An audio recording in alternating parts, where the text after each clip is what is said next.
There was a time when preachers understood it's not that God has to change. It's not God's law that has to change. And it's not some new covenant that dismisses the law of God. There was a time when preachers understood that man is the problem, specifically his disobedience. Now let's notice some quotes here from some famous evangelists. Martin Luther says this: the first duty of the gospel preacher is to declare God's law and show them the nature of sin. John Wesley said this: before I preach love, mercy, and grace, I must preach sin, law, and judgment. He also said, preach 90% law and 10% grace.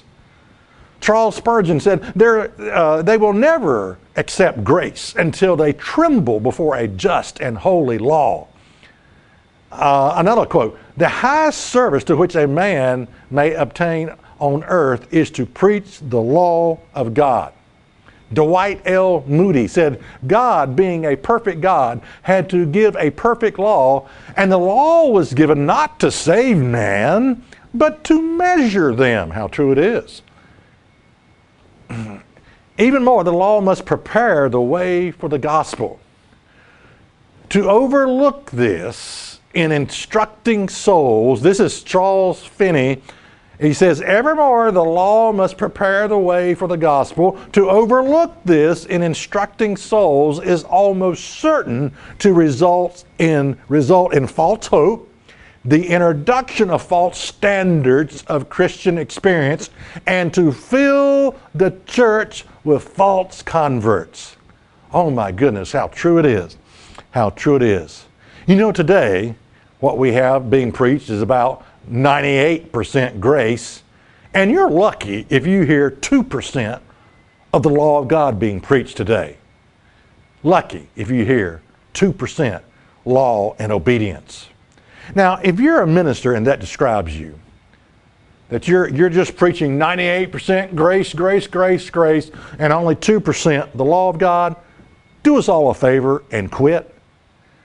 Quit being a detriment to America.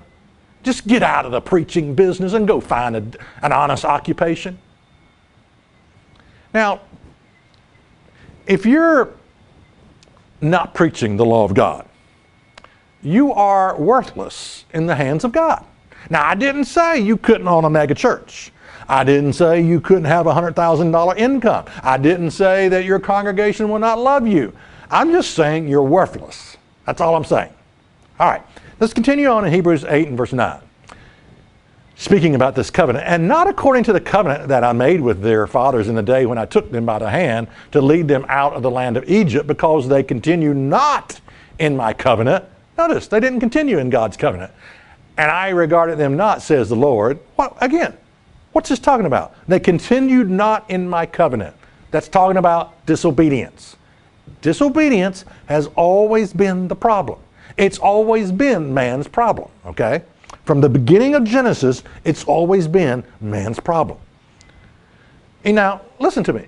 God's not going to spend eternity with a pack of rebels. Do you understand that? Do you understand that? That God's not going to spend eternity with a pack of rebels. He's not going to spend eternity with practicing sinners. Is that really in the Bible? What you think is in the Bible is not.